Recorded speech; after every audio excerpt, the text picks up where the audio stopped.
Well. Hello, my CNC brothers and sisters. I'm Garrett with IDC Woodcraft, and we got our sister Kate Tucker over there from Women Who CNC, and it's time for our Wednesday evening CNC hangout. Say hello, Kate. Hey y'all, what's going on? It's so good to be back. Last week I was off. I had my daughter's Christmas play. That was so fun. Uh, and I am just thrilled to be back. Regular Wednesday night. It's going to be a fun one. So let's get those questions rolling in.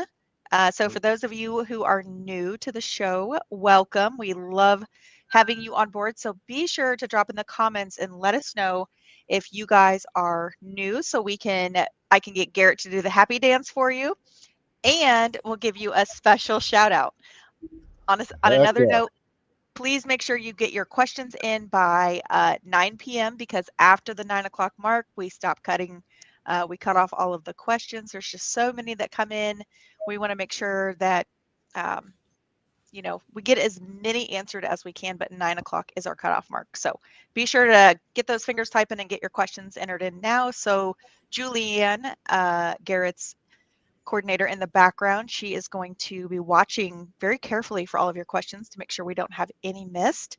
But welcome back. So Yeah. what's new with you this week? What do you got going on?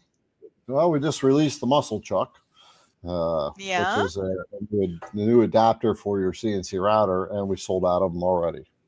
The minute I tell Holy cow. CNC, the minute I tell CNC insiders, they jump all over it. All right, that's what Crazy. you get for being a CNC insider. You get first notifications, and Yeah. when new bits come out, they get 15% off. So everybody's been asking me about the Badger. When is the Badger coming out?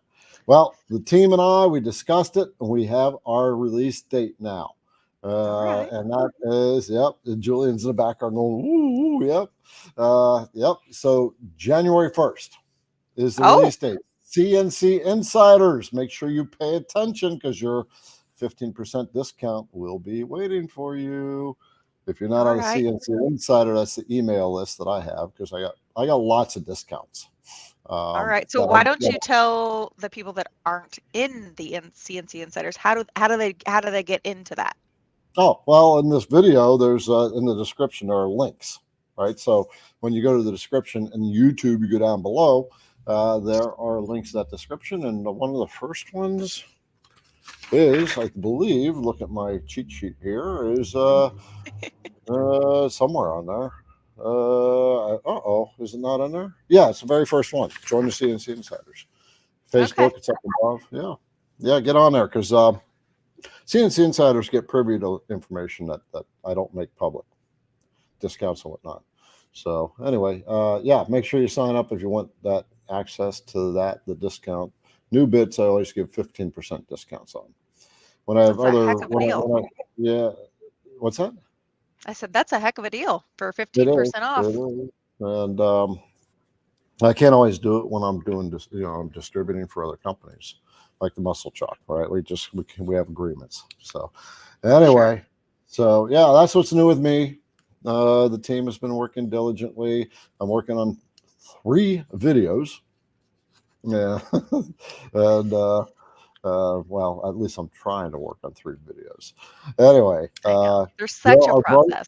yeah, our brother Joe out there, our brother CNC brother Joe has asked me to make a video on how to work with round over bits. So that video is going to be coming in the next week, I believe.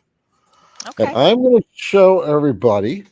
I'm going to do a video for you guys that how to do shapes like this. Do Very signs cool. like that. The shapes to cut out all these cool kind of shapes, like the shape of this sign. It's Yeah. so stupid easy. I showed Julianne the other day. It took 5 minutes to complete that project in the design. So I love it. that's what's going on. I want you to say hello to some of our CNC brothers and sisters, okay? See who's out here. All right. Let's see. So we've Who's got number Mr. one? Jack. So we have Jack in the shop tonight. 6 hours to go. I love it, Jack. That's awesome. You're cracking me up.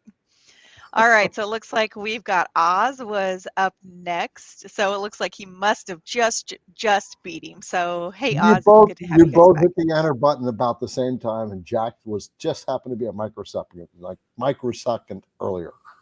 Yeah, this is like it's like an eBay bidding war. Like you're like, Yeah. how fast is your internet connection? Oh my goodness. Yep. All right. So let's see. We've got Leland, Brandon. We've got Mark Lindsay's back on board. Hey, sir. Yeah, he covered for you last week. Thank you, Mark.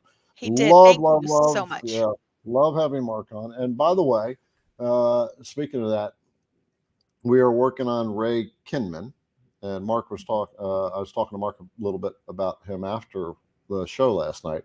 Ray Kinman is a master woodworker, right? And what Mark was saying is to bring your finishing questions. So Yes. we are trying to figure out a day. We were going to do it today, but couldn't connect with Ray in time to make all that happen. Yeah.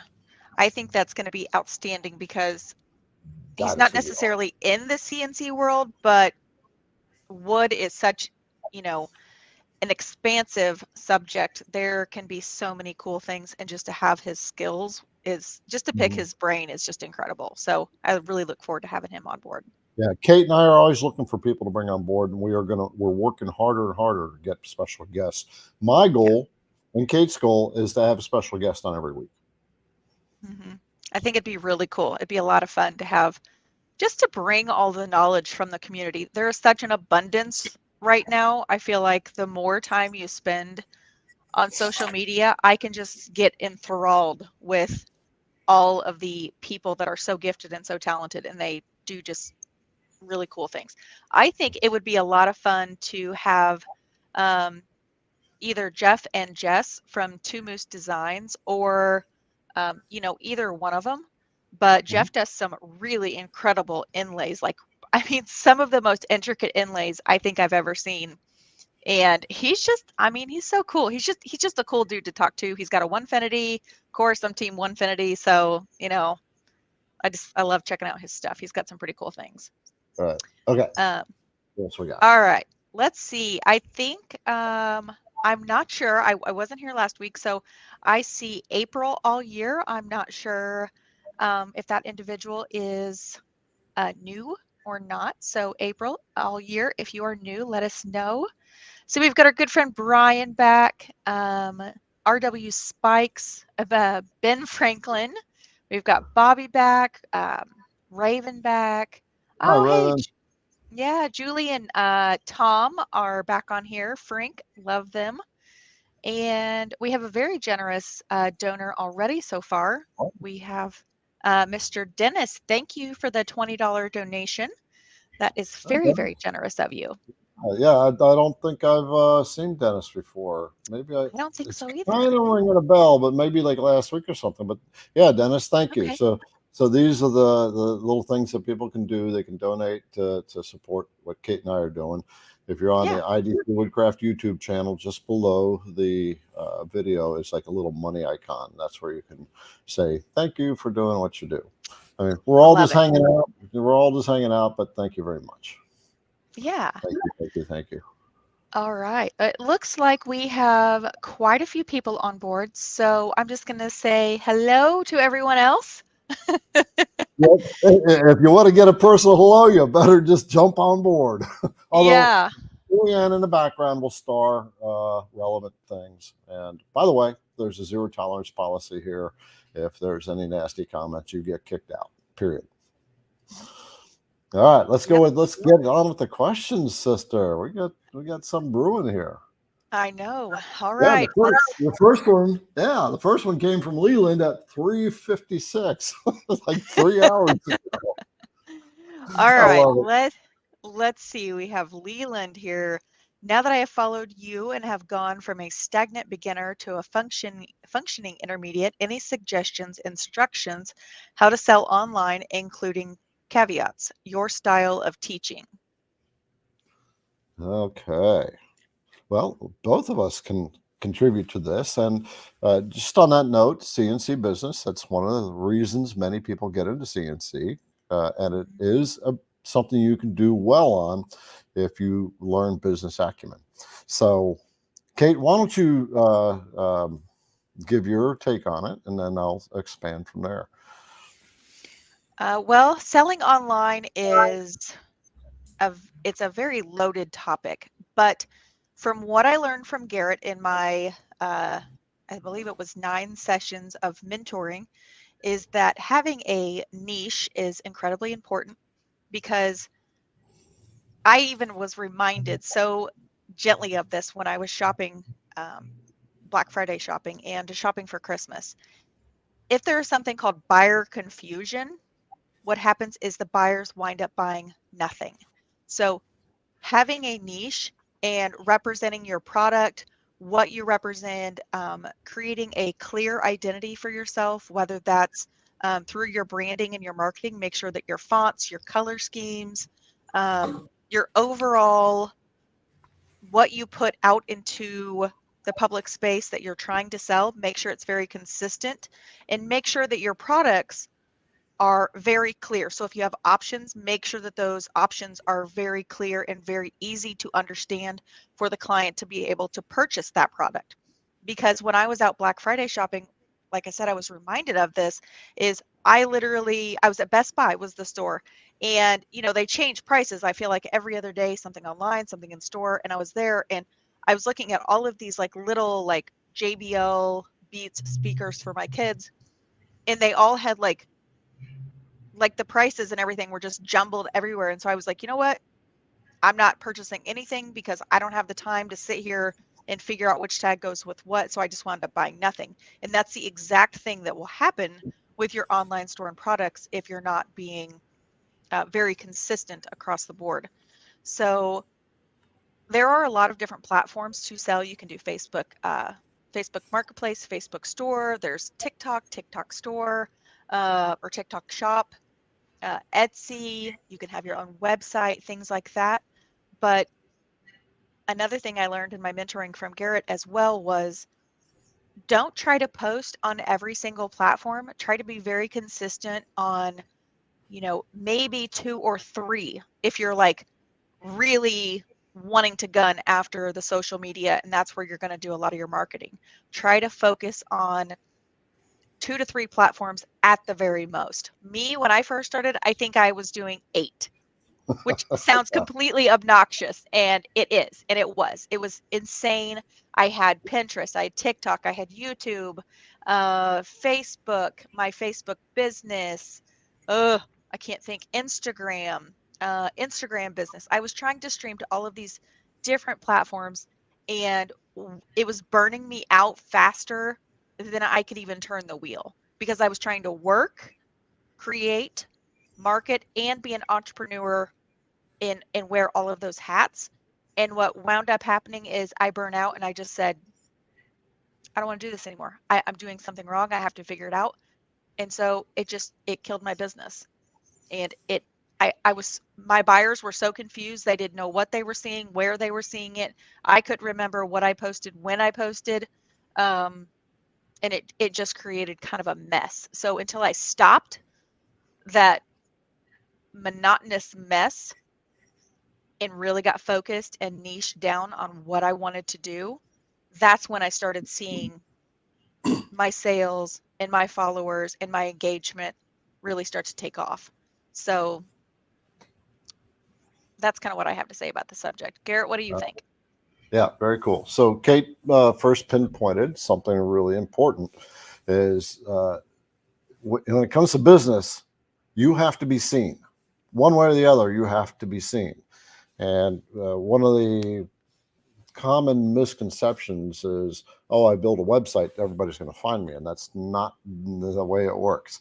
All right. Number one, Google is the number one search engine, and Google doesn't put your website up there until you've been out there for a while. All right. Because you just got to make sure people are going to be there. Otherwise, people just make billions of websites and there's no rhyme or reason to it. But the other thing that Kate was saying was you have to have a niche. All right. So number one is figure out what area of products you want to build. If you want to make flags, and then you're going to make flags or patriotic things. And then along with that, you need to know your market. One of the biggest things when it comes to selling is words, right? Words sell. So, and search engines work by words, right? So when you're online, no matter what platform you are doing anything on, you have to pay attention to what people search for. Think about what you search for, and do your search routines, just SEO. And look, whenever you type a search in Google, that little list comes up of all the different things that they're suggestions. Those are searches that other people do. You need to use the terminology that people are searching for. Google will see that. They'll say, oh, you've listed right in your first sentence that question that they're looking for. They're going to be putting your website up there. And so online, you should have a website. If anybody's interested in a website, I've talked to the guys that do my Amazon, right? They're website builders. They'll set up an Amazon store. They'll set up an Etsy store. They're out in Pakistan. They're phenomenal. That's what I love about online world, right? You really have a good reach of a lot of skill. And anyway, yeah.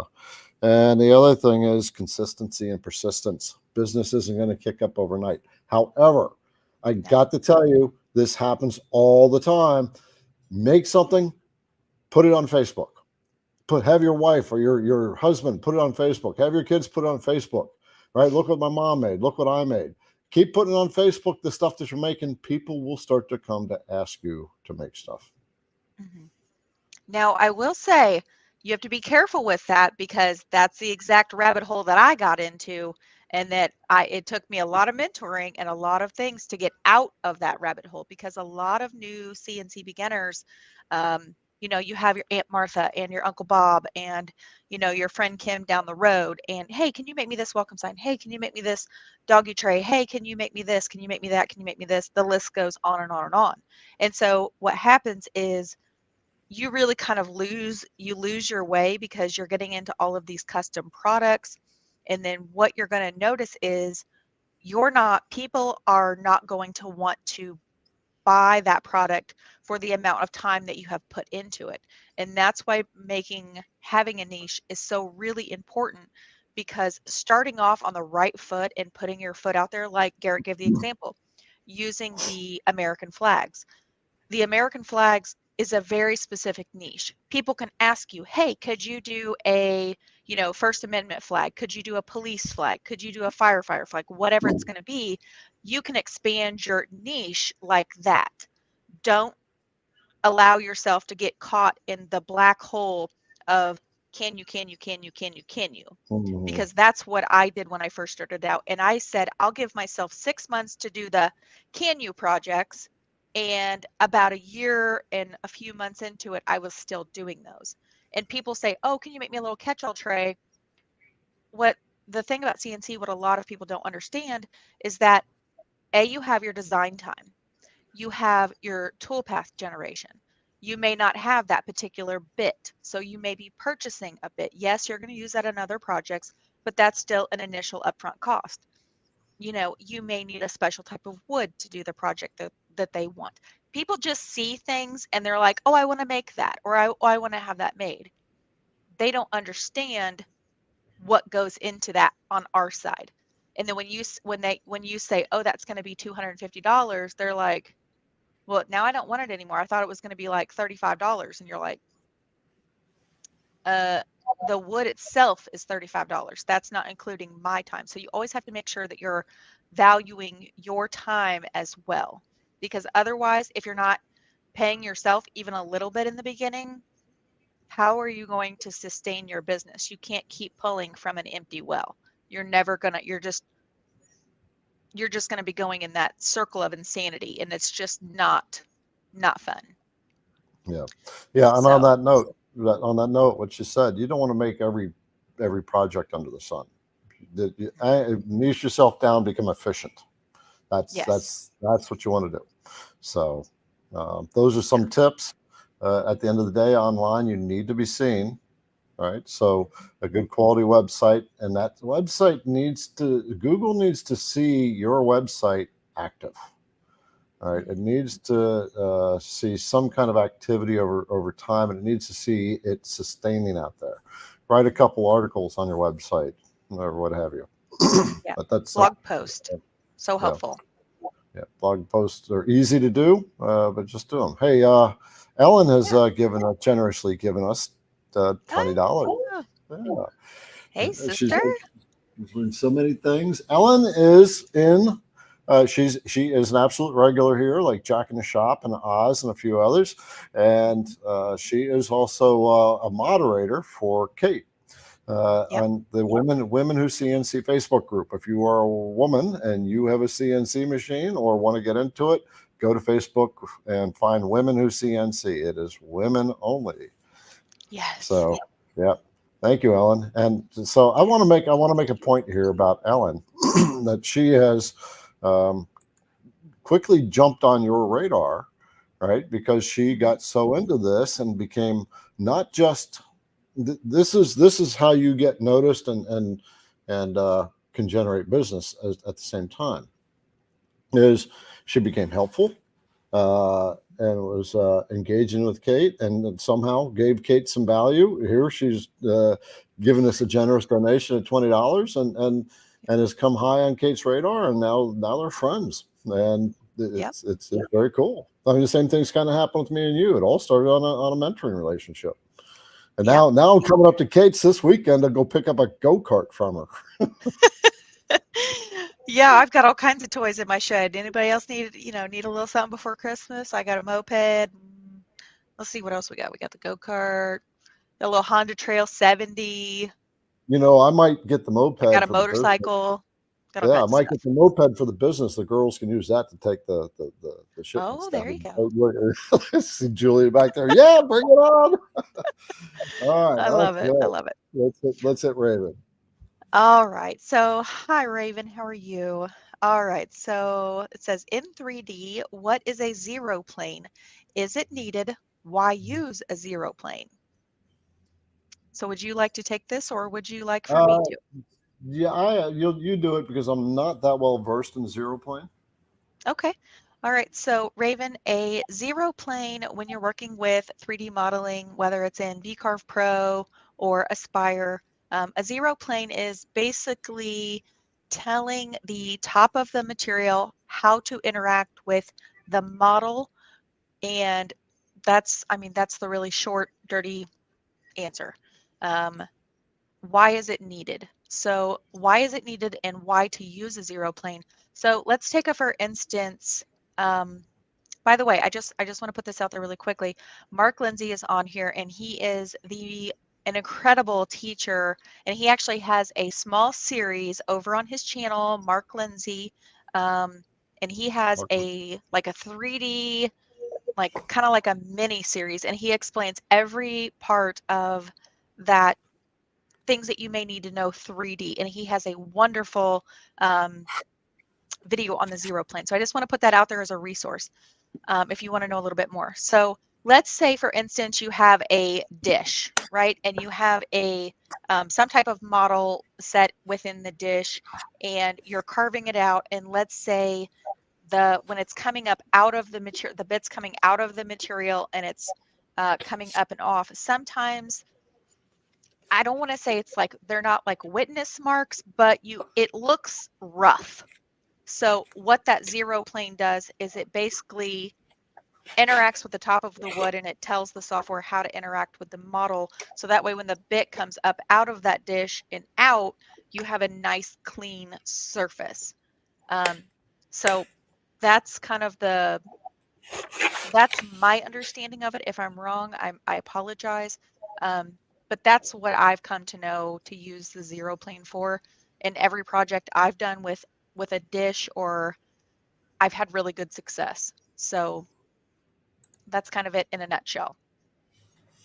All right. Okay.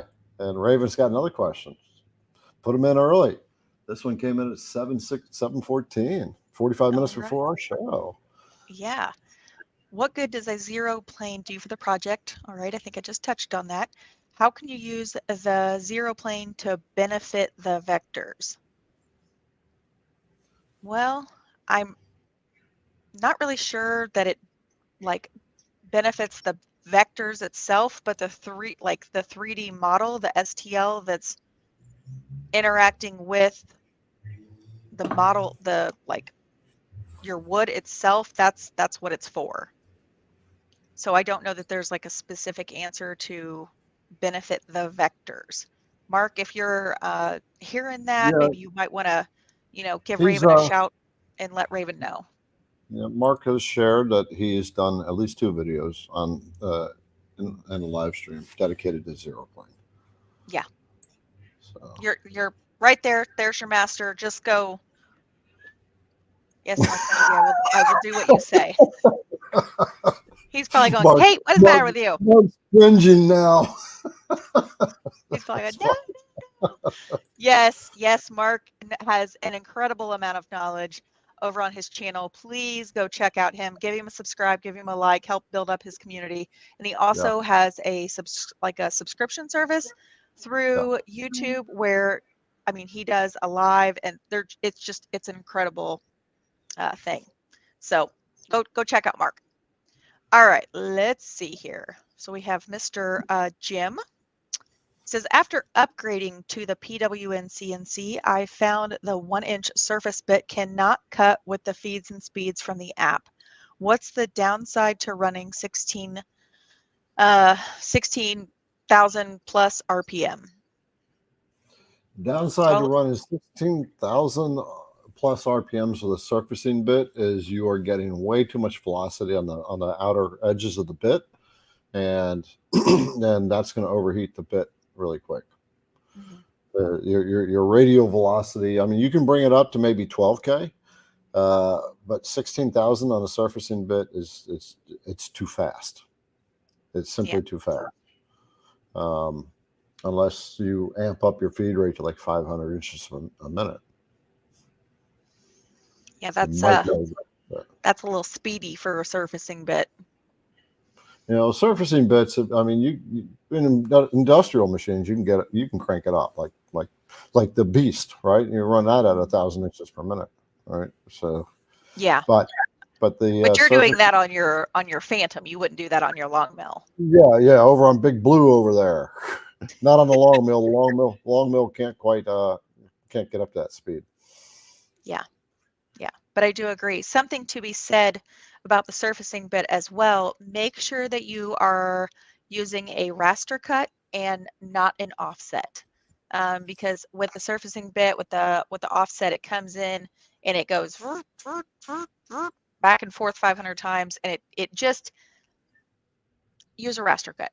Just trust me.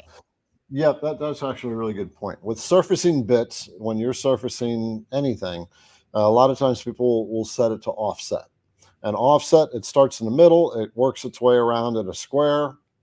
And what you end up doing, you get little burn marks every time it changes direction. And that's because the tool pauses for a moment as the machine decelerates to a stop and then accelerates in the new direction.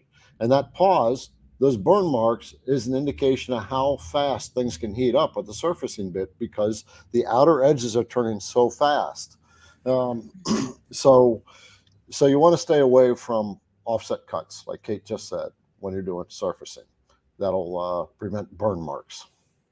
Yeah, and also be sure to use a ramp when you are using a surfacing bit. So like I think it's 3 times. Is that usually what you recommend, or is it more? Because I know I do about 3 times the diameter of the bit. Yeah, ideal is 3 to 5 times. It really depends on the depth that you're going of the bit. So I don't have a hard, fast number. So I'd say 3 to 5 times, and take off 0.1 and come down to 0.1 below the surface. And that ramp should be good. Now, I did a video on surfacing a project where I don't ramp. I just make my rectangle that I'm going to surface in a lot bigger than the project. So it plunges down outside the project, then it works its way back and forth across, and always running off the project. Absolutely. Yeah. So, Jim, so with the Pawn CNC spindle, which mine is still sitting over there, it is not installed here yet because there's a couple more videos I'm trying to get out of the way. Wait, I don't use try. There's a couple more videos that are coming down the pike that are going to be done. All right. Yes. And I always catch myself on those helpless words. Try. Yes. I did. I caught myself with the word hope. Now, I'm a big Christian, so hope, faith, and love, but those things are very different for me. When I say I hope I can do better, no, I can do better. I will do better. So you've kind of ingrained that a little bit into my brain, and so when I do catch myself doing that, I correct myself. So good. I love that you shared those sentiment of words that make a difference in our mindset.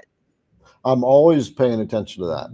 One is like, I don't use hit a wall anymore or glass ceiling, right? Because that implies a solid object, right? As an entrepreneur, I'm always growing, always going into stuff I don't know, and it's challenging. So now it's not I hit a wall, I don't hit a glass ceiling. I'm just in a fog and I'm waiting for it to clear.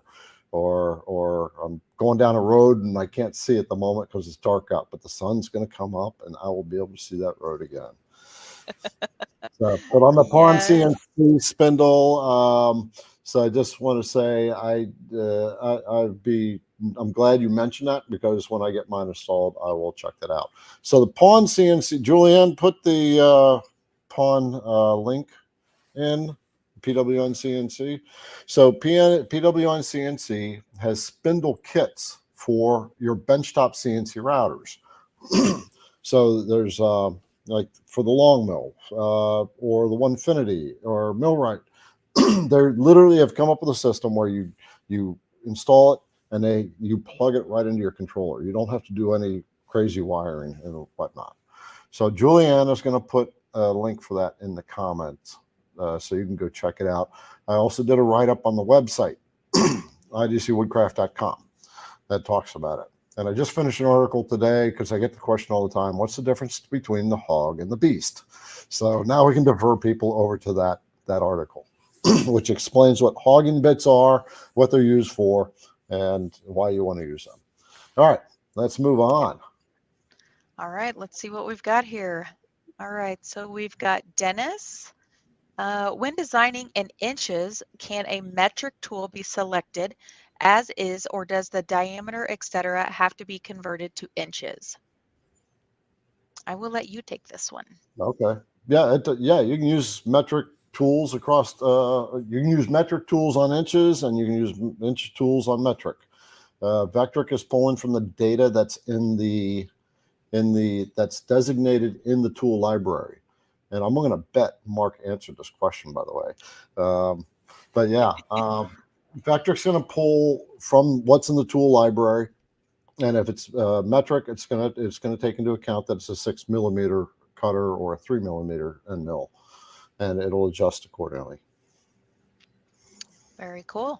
All right. Well, that's actually it's good to know, because I know that question comes up quite commonly. I see a lot of people asking about millimeters versus inches.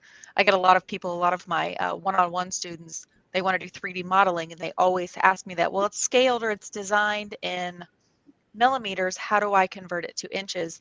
And actually within the 3D components, when you're importing the model, there's a button right next to where it says center model, I believe. It says scale to inches if it's in millimeters, or vice versa. So yeah, there's a lot of little things in Vectric. But it's a common thing. Yeah. All right. Mr. Well, you got to figure. Yeah. 9/10 of the world uses metric. I know.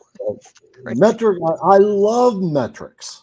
Mm-hmm. After you work with metrics and you get used to it, inches is ridiculously stupid. However they came up with it, because nothing makes sense. It's from fractions to inches to 12 to 3 foot but metrics is just tens. 10, 10, 10, 10, 10. It's so basic to understand once you grasp it. Yep. My husband likes to work in metric a lot, and I'm just like, I mean, it's just not something I've worked with. Yeah. So, It's like anything it's not else, something you I'm get used used to it. to. Yeah, absolutely. One of those things. All right, so Mr. Tim, let's see what we've got. Recently having trouble with my final profile toolpath going all the way through the project, even though toolpath preview shows it going all the way through the project. Recently having trouble with my final profile toolpath going all the way through, even though the toolpath preview shows it going all the way through the project. Okay, so I'm assuming it's not going through. That's all what the I way. was just getting ready. I was thinking the same thing. He must have left a word out there. Yeah. When do I run into that? When do you run into that? If sometimes your material thickness is not what you think it is. It could be Well, slightly thicker. That could be one. Okay, so Tim, I have a project on my CNC as we speak. I've been working on it today, and it's been making me absolutely freaking bananas, and I could not figure it out either. The thing that's happening to me is, so I took my calipers, I measured my piece of wood, it's spin surfaced, everything's good, both sides. My caliper said 1.49 inches thick. I did my pocketing, I did everything through, and I'm looking through it going, why is it not cut out all the way? Like what is going on here? So then I went through and I thought, okay, well, I mean, I had added a little, I think I'd add like, 3/10 of an inch onto the last pass when I was setting my last pass. And I thought, okay, surely that'll be enough. And I looked at it, and so I went back into Vectric, I edited it again, and I thought, okay, I'll just do it to like 0.5. Still didn't cut through. I'm like, what in the Sam hell is going on? It turns out my machine was going all the way down to like, I had to set it for like 1.55. So I'm not sure. I mean, if somebody else knows, but now I have to say this for myself, I just switched from a router to a spindle, so I'm not sure if that has something to do with it. Well, yeah, Where it's placed on my gantry, I don't know. Yeah, I can tell you something that I ran into, and it took me forever to figure it out because it was so unexpected. Your Z pullout can actually come up and hit the top of its limit. So your upstroke can hit the physical limit, but the motor is still trying to turn just a little bit, right? And that can throw off your Z, and that would actually lower the Z on you, and it would cut all the way through, cut deeper. So I'm thinking upside down there. Other thing could be the spoil board isn't quite surfaced. Another one could be that you are literally hitting the down limit of your machine. Right? Yeah. The physical down limit. You may want to extend your router out a little bit more in its sleeve and see if that helps. So those are some possibilities. Yeah, that's yeah, I'm wondering maybe like you said, like maybe just resetting things, like go in and like edit, maybe do a reset on, I can't remember if it's not your material setup, it's up at the very top above toolpaths, like not your material setup, or your job. I think it's material setup, because job setup is on when you set up your material. That's job setup. Material setup is up above the toolpaths. So I think I need to go in there and just maybe do a reset. But it's been an adjustment getting back into using, or it's been an adjustment from spindle, or from router to spindle. It's just been a little frustrating because it just has. So yeah. Okay. We got some endorsements on the metric going on out there. So All right. Well, let's see. We've got R. Murphy here. He says, Garrett, will the new quick change collet work with a spindle or just the Makita? The one that I just released, the muscle chuck I just released, is made specifically for the Makita. So I am getting those for the spindle. So I'll be getting it for an ER20, ER25, and ER32. But I wanted to make sure when I sent an email out to the CNC insiders, quite a few of them responded. They wanted them for the spindles as well. So we're working with Muscle Chuck now to get that to happen. Okay. Yeah. So the one I have does not work for the spindle. It'll say it right in the picture on the thing. CNC insiders, enough have told me I will send an email out when I start distributing those. That will be another few weeks. Well, and also we're snag them while they're hot. Yeah, we're also going to get in a new reducer collet type that's much more precise, much better than your standard little things that we have. Yeah, that'll be nice. I just got in some samples of calipers. Calipers, huh? Yeah, calipers. If you don't have calipers with your CNC, you need to get calipers. Oh, 100%. Don't even try. Just don't. Just don't. All right. So we have a special friend that joined us. Why don't you tell them who Miss Liberty is? Oh, Liberty Pruitt. Yes, CNC sisters and brothers, why don't you put in a big hello for Liberty? Many of you know her. She is the one who is writing those great notes on your packages and making sure everything gets sent out. And when you get on the phone, when you call, most of the time she's the one that's answering. She'll sit there and chew the fat with you and say hello. And so give Liberty a little love. Say hi. Yes, absolutely. She is sister. So fun. Yeah. Love her. So Liberty was the first team member that joined IDC. And that's when inventory was getting too much for me to handle by myself, shipping and trying to do videos and all the communications. And she worked for the coffee shop around the corner. And every time I went in there, she was just bubbly and smiley and talkative. And I saw that pattern. And that's the kind of person that I wanted. It was someone who had that really good positive energy attitude. And so I talked to her and she thought about it and she said, yeah, okay, I'll do it. I love her. If you guys ever have the chance to, if you ever go visit Garrett and you get the chance to meet Liberty, she's a one of a kind you will never forget. She is a hard worker, and she's the one who's always putting all those orders together. I swear she could do that with her eyes closed. She's just that good. I call her the rock star shipping manager. Yes. Yeah, we're gonna have to come up with a fun nickname. So all right. Well, let's keep moving here. All right. So up next we have Larry. I have a spindle router from Digital Woodcarver. Will your quick change fit this?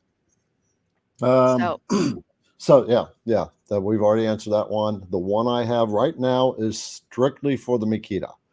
To answer any future questions on the muscle chuck, for the oddball like the Walt and the other ones, all the trim routers, those are custom collets. They design their own collets. And the only reason Makita was made was because it's so common on the CNC benchtops. Right. So I don't know if we will see those for the other ones or not. It really depends. As a business, I don't sell products that are in very low demand. Right. I mean, I will make specialty. But this one is one that's a distributed product. I get it from a distributor, and they're going to be practical too.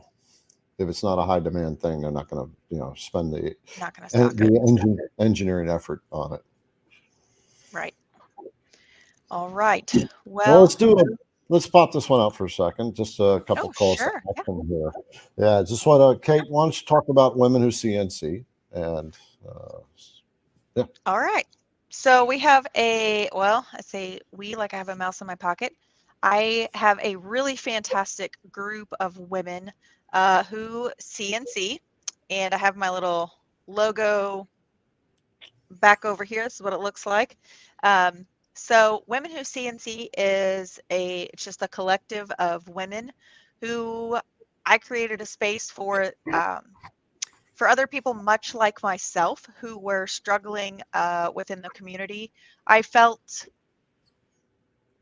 don't want to say, you know, sometimes I felt kind of laughed at because I would ask things that I would say, you know, what is this? Or what is this? Or, you know, why is that? And sometimes people were just really cruel. And I felt like I knew other women probably felt like that and shied away from asking certain questions in very large groups because they were experiencing the same thing. So I created a women only Women Who CNC Facebook group, and you can come and ask all of your questions. And if you want to say, you know, hey, what is this thingamabobber here? I don't know what the technical name is. By all means, post that. Happy to have all of the women, and it's a really fun group. We get a lot of inspiration. Within the group, I actually do a live training every Thursday at 7 p.m. Last week we did a training on puzzles, and you got to see me struggle a little bit with some of that kind of stuff. You know, we just keep it really real. You know, we all have those, you know, hey, what are you doing? You know, how's mom life? How's wife life? How's shop life? You know, it's kind of like that really popular reel going around right now. It's like, you know, we have dad math, we have mom math, we have, you know, small business math, we have all the maths. And so it's kind of like, how do we keep tabs on our lives and be a business owner, you know, and wear all the hats? So it's a really fun group of women. So if you're out there and you're seeing this, come join us over on Facebook or go to the Women Who CNC website. I built that up. There's a really cool map on there that I actually built, and you can create an account and connect with other CNC brothers or sisters. So it's not particularly just for women who CNC. If you want to go create an account, sign up, put yourself on the map so other CNCers can find you. I'd love to really blow that up a little bit. Maybe I need to do that. That's cool. Yeah. I like that idea. So you find people who are local to you, and so and lady, it's basically like free advertisement for your business. So I mean, you know, why not? You can, and that's the cool thing about like actually creating the account, because a lot of people kind of stray away from that. But the neat thing is you can add like your LinkedIn, you can add Instagram, you can add like all your socials. And if something changes, you just log into your account, change it up, like your phone number or whatever, you know, you move. You can go in and make adjustments. So it's kind of cool. I just launched it over on the website, so go check it out. Give me some love, give me some feedback, let me know what you think. But yeah, that's what that is. So all right. okay. What do you got? And well, let's see. So there's some talk of this muscle chuck, right? This quick change tool for your CNC router that IDC Woodcraft carries. So I've linked that down below, but currently we're out of stock. Like I said, the insiders wiped us out like no time flat, and so it's about 3 to 4 week lead time before we get more in, and we're going to be stocking those for the ER style collets as well. Don't forget to get the CNC setup checklist, right? As Mark Lindsay swears by these things, right? He says he can't remember what he had for breakfast. That's the way he always says it. And but the checklist is so when setting up your project that there's just lots of little things that we do, and most of your CNC problems happen because of something in the setup. I cannot tell you how many times I see people break bits because they just simply forget to turn the router on. Yeah. Like, I know Mark calls it a sanity check, and I kind of kidnapped that from him because I start to say it in some of my videos too. But it's like a sanity check. Make sure that you know your axes are zeroed, you know, or your Z or your, you know, whatever you've got need to set. If it's, you know, off the material, make sure all your axes are at 0. Did you, you know, get your touch probe out of the way? Did you turn the router on? Did you turn the dust collection on? Did you upload the right file? You know, it's like check. I always like put my hand on the router. I'm like, yes, dust vac, yes, zeroed, yes, profile or, toolpath or whatever it is I'm trying to look, it's like I can almost like do it manually and I create like a repetition for myself. But yeah, now that I have a Yeah. spindle, it's a whole different thing. So I'm like triple checking everything. Right. It's just So a if you go to the different. if you go to the IDC Woodcraft website, CNC Insiders all have this already. But if Yeah. you go to the IDC Woodcraft website, there's a little pop-up that comes up, and this shows up where you can download it. And I think that's it at the I got something in the mail. I got to share, everybody. I got a Christmas card from our CNC brother Scott. I love getting stuff in the mail, and I still have to call him up and say thank you. But he sent a Christmas card right there. And in the card, he said, "Here's some money for coffee." So he sent $20, and he made this adorable little Christmas ornament. Oh, that is so stinking thoughtful. Yeah. Garrett and Sarah. That is his girlfriend. I So love cool. that. All right, let's get back to the questions. Love that. Scott, if you're out there, thank you, brother. We'll be talking to you on the phone here in the next day or two. All right, that's very, very Yeah, sweet. we got 24 questions, so we got to rock and roll. All right, let's do it. All right, so we have our Facebook user here. I'll give you the 2-minute spiel about Facebook users. There is a kind of a prompt, and it asks if you can allow StreamYard to have access to your profile. Just hit yes, and that way we can see your name, because StreamYard is the service that we use to stream this across multiple different platforms. And so like it's in the Facebook groups, it's on YouTube, it's on my YouTube channel and my Facebook groups. So that's what StreamYard is if you're questioning that. But yeah, let us see your name, so then that way we can address you directly. All right, he says the small circle piece above the router is making some crazy grinding like noise when the bit is going down towards the spoil board. It's like it happened when we oiled stuff, just afraid something else is going on. So not knowing the machine, but almost every CNC router has a screw that's driving that thing down. Right. So he's talking about the Z going up and down and making some grinding noise, added some oil. So what I would suggest is loosening things up and retightening them and gradually tighten if you can get in behind that thing to do that. And then run a cycle, a break-in cycle. You just get a G-code program written where that router bit will simply go up and down, up and down, up and down, up and down about 20, 30, 40, maybe 50 times. And if that grinding noise is still going on there, then something else is going on. You have to dig into it further. And as I say, as Kate says, as Mark always says, you're having a problem with your machine, contact the maker. Mm-hmm. Right? They're the ones that know the machine. Yeah, man. All right. We have Mr. Jerry. Hello, Jerry.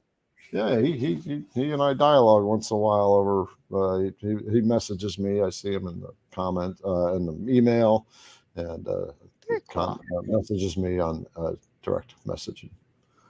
Very nice. It's always good to have a good friend. Yeah. All right. When using a 3/4 inch end mill downcut bit, I'm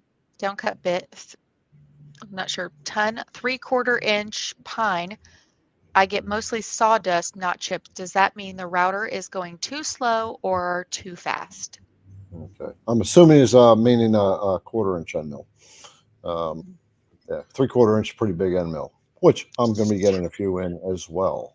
I've got 1/2 inch end mills. I haven't been able to test them yet. Good night. Yeah, that's quick and easy answer. You're going too slow. One of the things, if you're plunging with a, let's see, use a downcut bit. Yeah. Okay. Yeah. If you're getting sawdust, you're going too slow. That's going to overheat your bit, and you're going to kill the life of your bit. You'll burn it up. Yeah. I like my sawdust to feel like at least like sand in my fingers. Yeah. And you need to really make sure that if you're doing any type of pocketing or any other type of function, that you have some type of dust collection, because as you are using a down cut bit, it's cutting away and it's chipping away from whatever you're cutting, and it's compressing it downwards. So you need to make sure that you have that dust collection to remove that dust away from the bit. That's also going to keep it cooler, as well as running it at a faster speed. So I think I usually run most of my 1/4 inch down cuts at around, I want to say 16,000, 16 or between 16 and 17,000 RPMs is typically what I run my end mills at. All right, let's see what we've got here. We have Mr. Larry.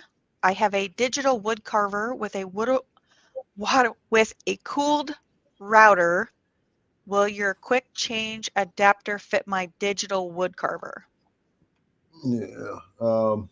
Again, I don't know. I don't know what the end connector is on that machine. Okay. Again, I answer that. The one that I have currently is strictly for the Makita trim router RT0701C. You got it. All righty. Let's see what we've got here. Jen. Hey, sister, how you doing? Jen is a wealth of knowledge, my dear friends, especially if you're in the women's group. You will probably either hear from Jen or Ellen. They both are very, very active and just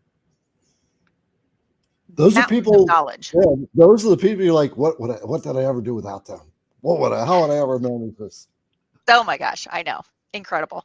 Okay, so she is asking, sometimes when I save toolpaths from VCarve Pro and I load it into my Onefinity, it doesn't show the time that it will take.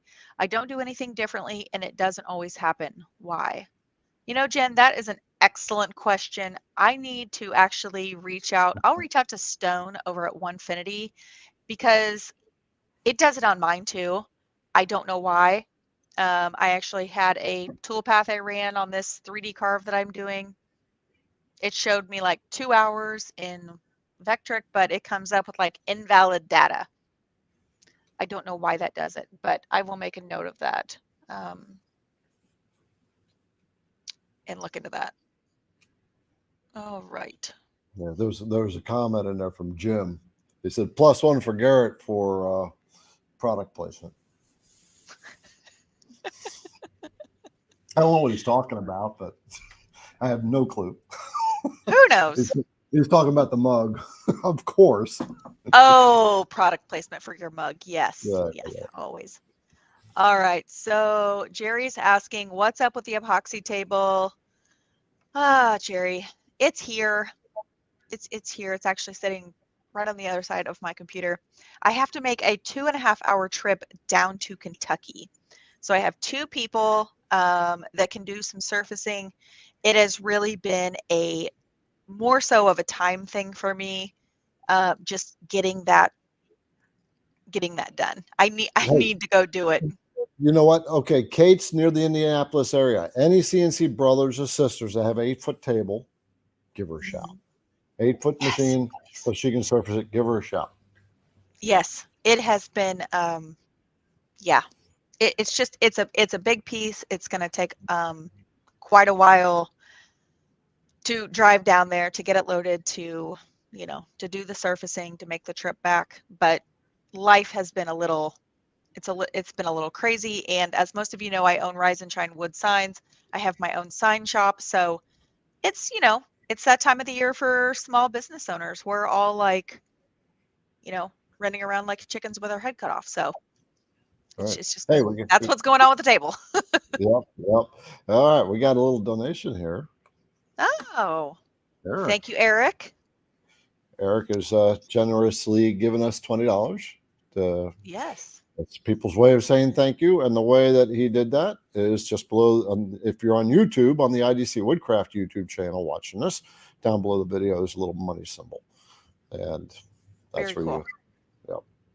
And don't forget to look. Don't forget to go down the description of the video to look for things if you want to do a one-on-one with Kate. If you're stuck on your Vectric stuff, Kate is listed down there in the description, and you can schedule some time with her. One-on-ones is a gold mine.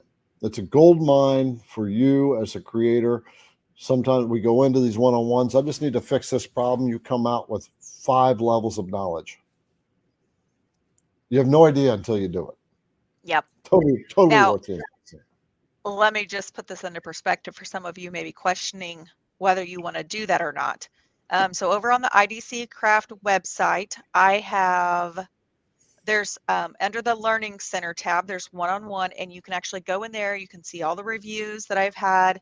I wish I had that review system up when I first started, because there have been some really happy people that I've worked with and that have sent me so many nice emails about stuff like that. And I don't want to toot my own horn, but I will for just a moment. It's really, one-on-ones can take you miles down the road from where you were. And I can kind of look at the project and say, how many hours have you worked in Vectric? Let me know what we really need to cover, or the speed that I need to go. And if this project's way too advanced for you, I'm not one to sugarcoat this and say, yeah, we can do this in an hour. I'm going to tell you right up front, if you want to complete this project, it's going to take us 4 or 5 sessions, or it's going to take us a couple of sessions to get this done. But like when I did one-on-ones with Garrett, I ponied up the money. I made that investment in my education, and I feel like I gained probably 25 hours worth of knowledge in that 1 or 2 hours or 3 hours of sessions that I did with him. And it literally just propelled me so much more into the future than I could have ever thought about. Because I think in the first like 10 minutes, I was like, what's this for? What's this do? Why? How do I do this? And you were like, boop, boop, boop, boop, boop. Okay, what else you got? And I was like, I don't, like, that's all I had, because I thought it was going to be more difficult. Right. And then we talked for like an hour and a half, and I got so much information. It was crazy. So, yep, for sure. Anyway. For sure.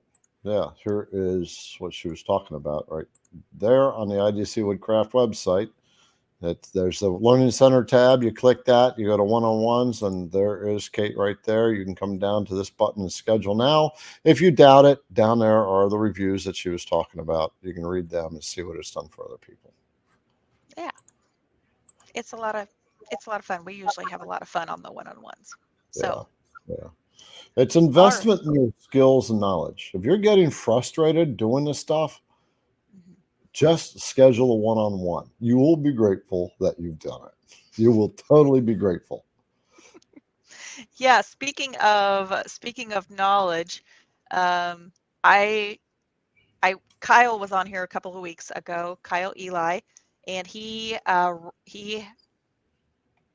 wrote a course on the entire Vectric and Aspire course over at learnyourcnc.com. He is wonderful. If you guys have not watched that live where he was on here, if you have like the craziest, most intricate, complicated, complex question, I'm trying to get all my adjectives out that describe Kyle. He literally goes like this. Blah, blah, blah. Yeah. He does not miss a beat. Okay, that man is a wealth of knowledge. And if you want to learn the Vectric software from the very beginning to the very end, go over to learnyourcnc.com. There's a link in the description. Go buy his course, because I mean, it's insane. It's not just a course. It's a course and a community. It's emails. It's Vectric live trainings. I think that's like an additional like subscription per month. But holy cow, he showed us his community page and his website that he pulled up. I was absolutely flabbergasted at the amount of information that this man has poured into the community. So go check it out. Learnyourcnc.com. Yeah. If you really want to know more. Yeah, links are in the description. Yeah, all right, let's get on to the questions. We still have 18 sitting out there. Oh boy. All right, let's do it. All right, so we have Brent. I'm moving away from easel to G-Sender for machine control, X-Carve and Pro 4x2. It appears to be a straightforward move. Any specific tips for my application? The best tip I can give you is you can't do this fast enough. That's the best tip I can give you. Yeah. But other than that, G Sender is pretty much self-explanatory. It's got so many tools in it. The whole front end of it looks very basic. But if you get inside some of the tools, it's like they got some great tools in there. Like surfacing program, that it'll write its own surfacing program for you. Like if you want to surface your spoil board, there's quite a few things in there. Nice. Okay.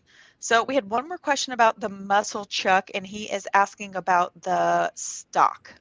So I think you said what, 3 to 4 weeks? 3 to 4 weeks lead time right now.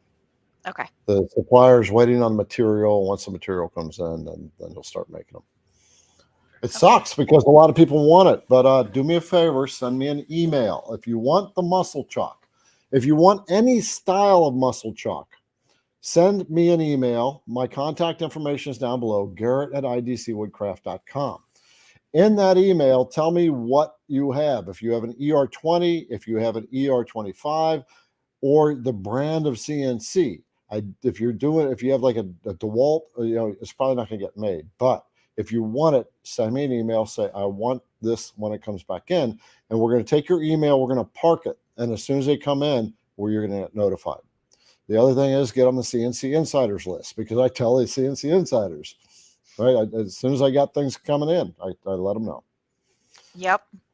So and the same thing goes for, the same thing goes for the ladies in the women's group. There is a link in the Facebook group to sign up for the inner circle.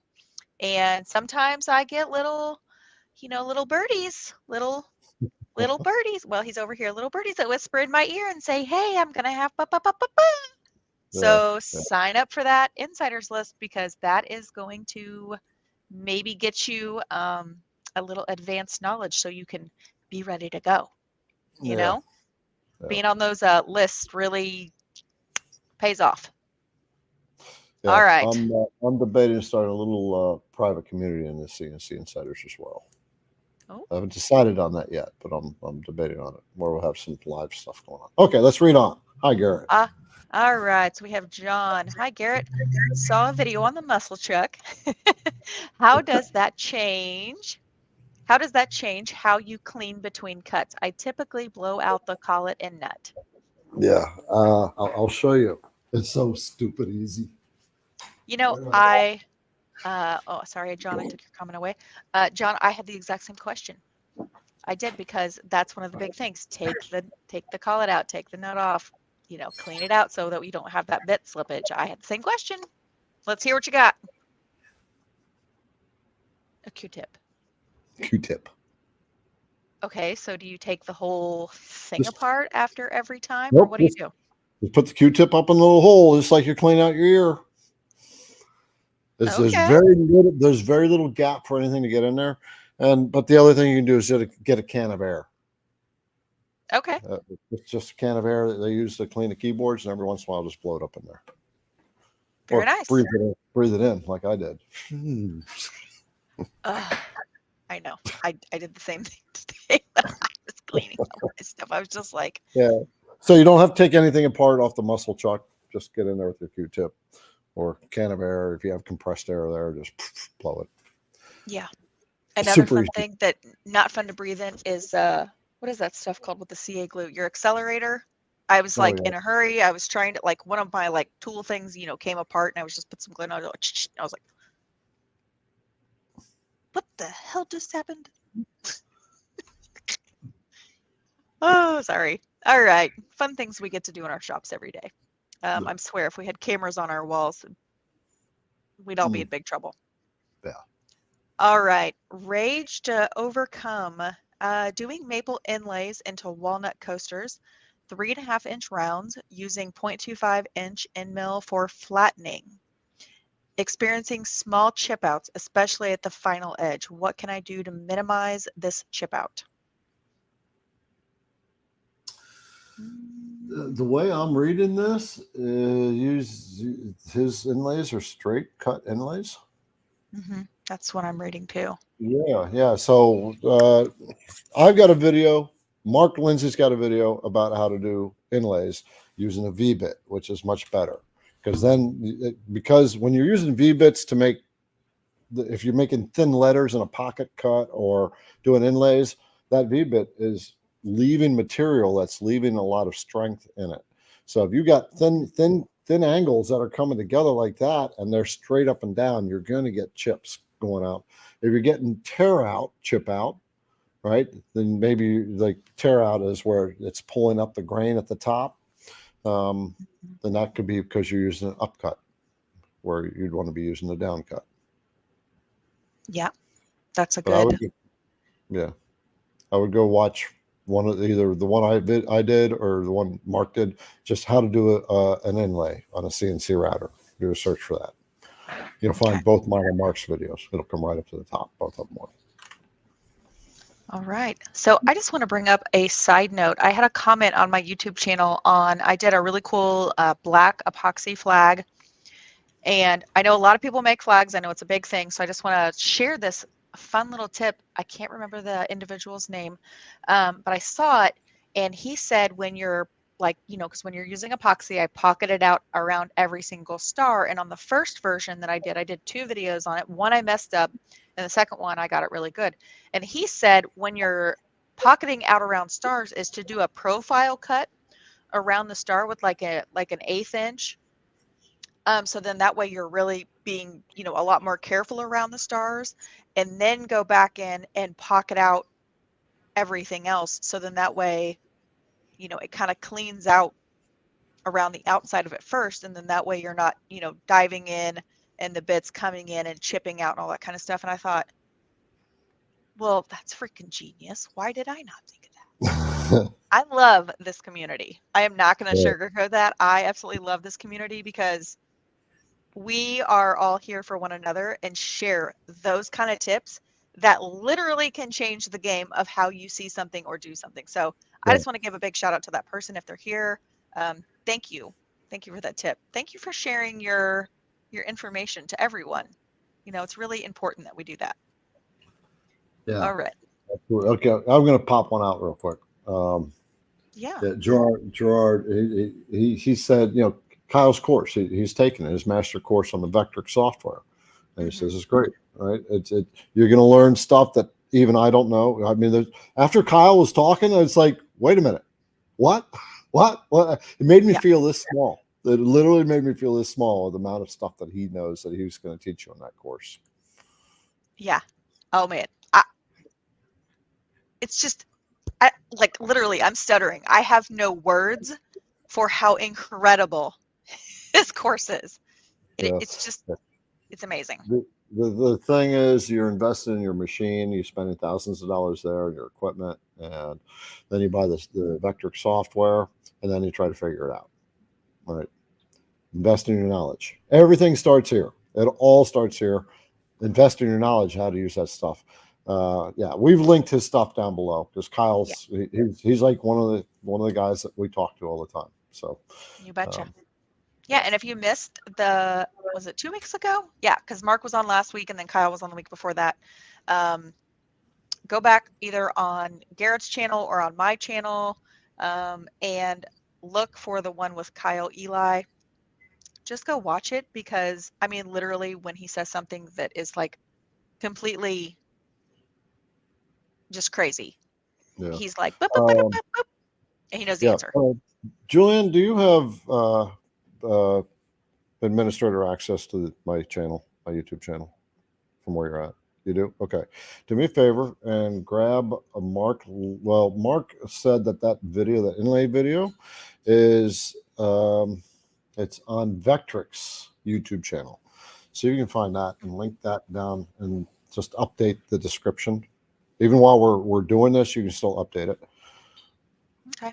And then find my inlay video and put that down in the description as well. So in about 5 minutes, it'll be in the description of the YouTube video. Okay. Thank you, Julian. All right. So up next, we have Neil. What type of bit do you recommend for carving into baseball bats? V-bit. I'd say, V-bit, 100%. If you're using a rotary, right? I mean, you can use any bit. You can use any bit on the bats, but the wider the bit that you're using, Remember, an end mill is flat, and you're trying to carve on a rounded surface, so you can have some interesting like runoff in it if you're using a rotary, even if you're not using a rotary, right? You can have that it'll run out flat. So V-bit, yeah, I would always V-bit. Yep, 100%. All right. Sorry, I was thinking as I was answering that on my end. Go ahead. All right, let's see. So we have our Facebook user. We trammed our Next Wave HD 520. We surfaced the spoil boards that we bought with the machine. It still doesn't seem right. The V-carve still seems to be missing the wood. What are we missing? Missing the wood, meaning that is. I'm So wondering how do you take that? Well, so they've surfaced the spoil boards that we bought with the machine. It still doesn't seem right. The V-carve still seems, so basically the bit is, it's either not your material setup, your job setup. Maybe you haven't used calipers. I would definitely check the depth of the wood. You know, if it looks to be 2.5, don't trust that. Also, how deep are you carving? Do you have, make sure you're not using a start depth. Make sure you're using your flat depth. If you're, doing that, I'm trying to think of, make sure that your bit was Z'd correctly.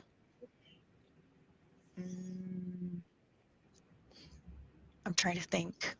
Yeah. So I don't think it's really a tramming issue. Yeah.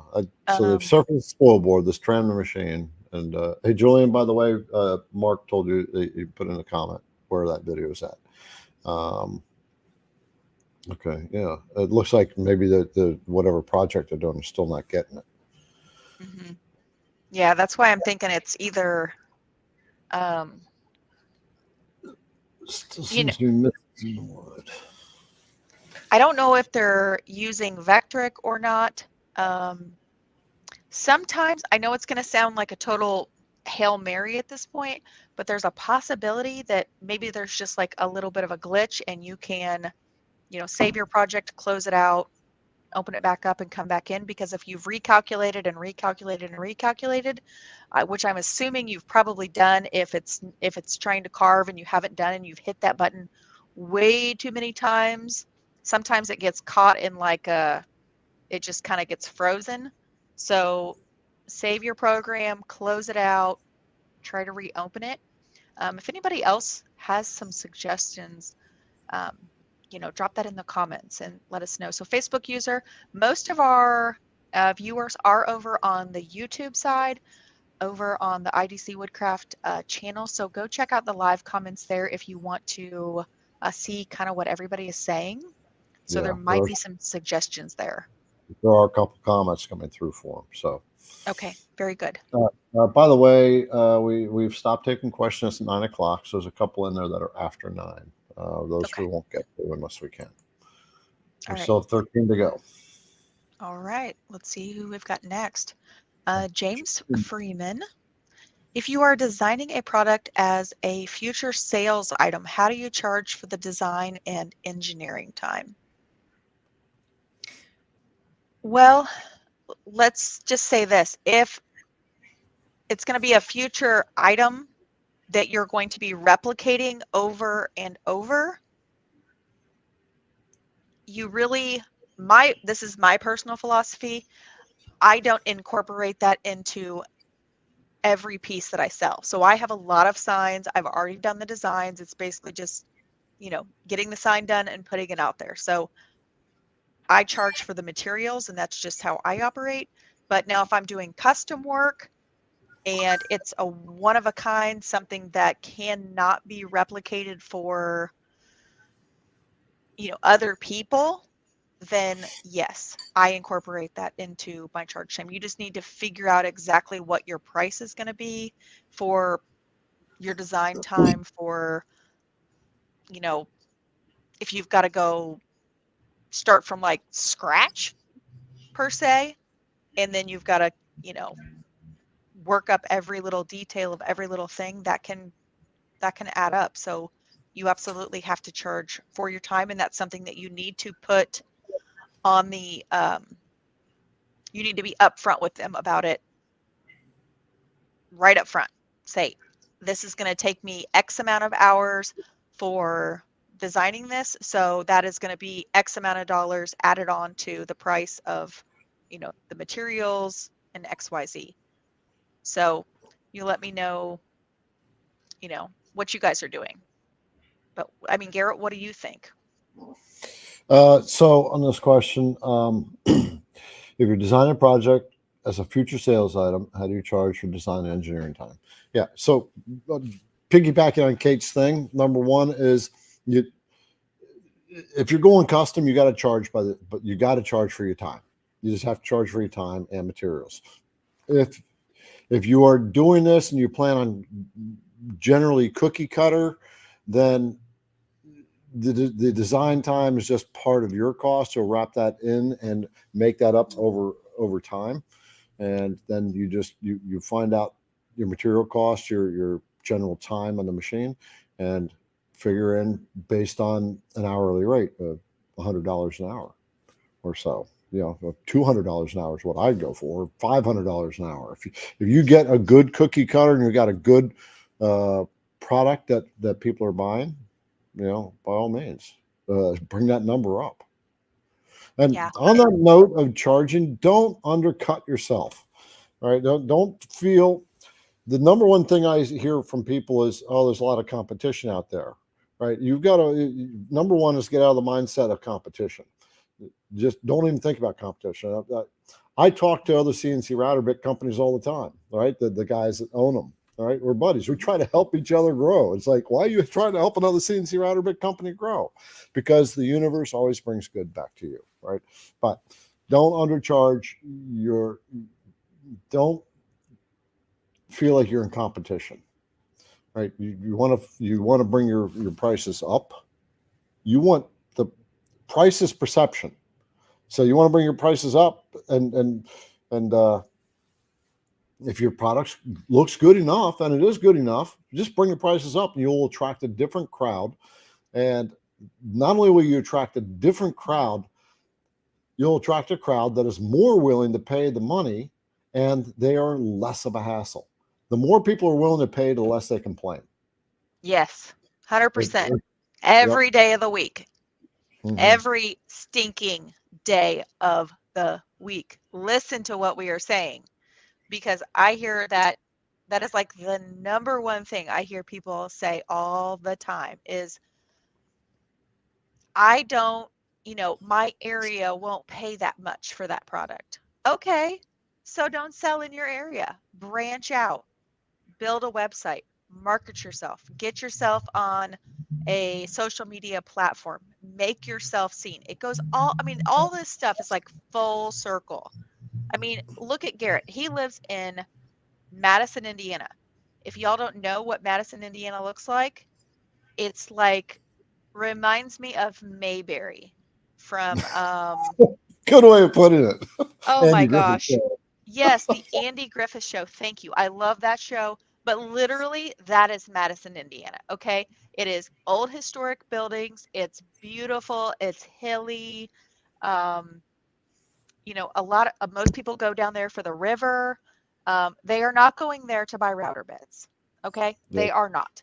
So if Garrett had the mindset of, I'm only can sell in my area, he would not be where he is today.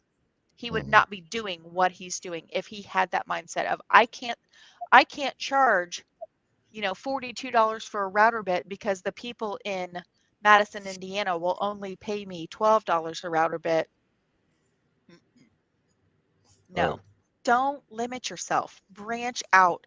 Push yourself to grow. That's the biggest thing. I always say I'm a pusher, but I don't mean that in a bad way. I mean, push yourself to break past, like Garrett said, like that glass ceiling. Keep moving forward. Don't stop. Keep pushing yourself to try new things. If it's uncomfortable and it's awkward and you're scared, then that's what you need to be doing.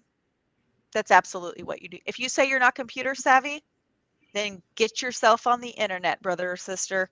Go find yourself a computer course. Get yourself on YouTube. You want to open up an Etsy store? There are 5,000 different videos on how to open up an Etsy store. I'm going to tell you this right now. If I can learn to use a CNC, who never learned to use a CNC before 2 years ago, you can do it too. I'm telling you, 2 years. I just had my 2-year mark November 24th of this year. I've been doing this for 2 years, and here I am sitting with this guy over here. Am I pointing the right way? Yeah. I am sitting with this guy over here on a live YouTube channel answering CNC questions with all of you. I've been doing this for 2 years, okay? If this is possible, y'all can open your Etsy store. You can build a website. There's lots of resources. Go get them. Go do it. Push yourself. It's funny. James commented later. He said he lives in English, Kentucky. He said Madison is a booming metropolis compared to where he lives. I love it. I love it. See? Yo. At the end of the day, what Kate's saying and why she's so energetic about this is it's all about mindset. When I was first finding team members for IDC Woodcraft, and I was telling a few people about it, I can't tell you how many people said good people are hard to find. You'll never find good people. And I always told them, bullshit. I will find the best people on the planet and they will be here. And I've done it, yes. right? It's hands down. Yeah. Okay. Let's rock on. Sorry for the soapbox, y'all. Sorry for the soapbox, but I love CNC business. I'm very passionate, if you can't tell, about motivating people to push yourself beyond your boundaries, because once you do, there are no limits on yourself. You can grow like you've never grown before. Mm-hmm. All right, let's see. I love these CNC business questions. That's what we should do. We should have like a CNC business session. We could just talk forever. We'll do that. Yeah. All right, let's see what we've got here. Mr. Lester, can web page have the latest version so you know if you downloaded it already? So you know if you need the update? Oh, I think he's talking about on the IDC Woodcraft website, the tool database. Okay. Oh, speaking of that, that tool database has been updated. It's updated for the Badger, right? It's updated for the Badger and a couple other bits. So on the IDC Woodcraft website, up the top banner that says database downloads, go there. You can get your Vectric database and download it. And you can download and update your current database. It will not overwrite it if you follow the instructions that are given with you. But that's a good idea. I can tell you, maybe the last date I've updated it.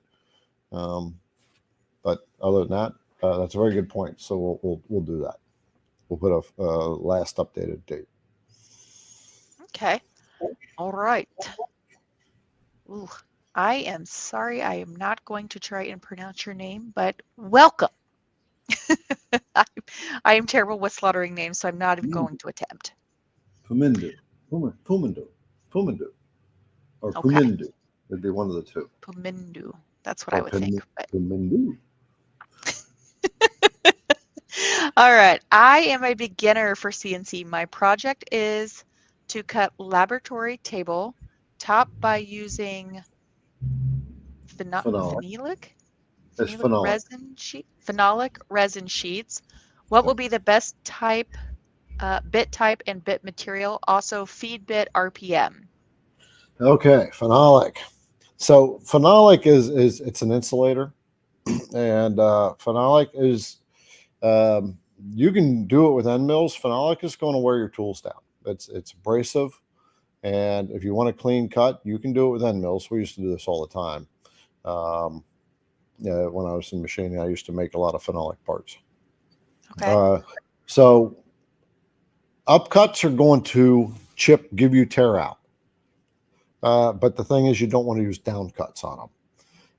Phenolic it'll heat up really, really quickly. It'll cut into a powder. It's not going to make standard wood chips. Well, you can get kind of decent chips out of it. The feed rate for that, the RPM, you need to be down. You need to be down. I'm going to say for phenolic, it's not like metal, but it's not a metal at all. It'll cut like wood, but it's a resin and it's overlapping fibers in it. And Okay. I'm going to guess. I'm going to make an educated guess here that I would be running about 10,000 RPMs on phenolic. Maybe even down a little further, 8,000 RPMs. Quarter-inch end mill should do you fine. I'm going to say I want you to use an upcut because downcuts, you may want to practice with a downcut a little bit just to see, because you are going to get chip out on it. I guarantee it. Okay.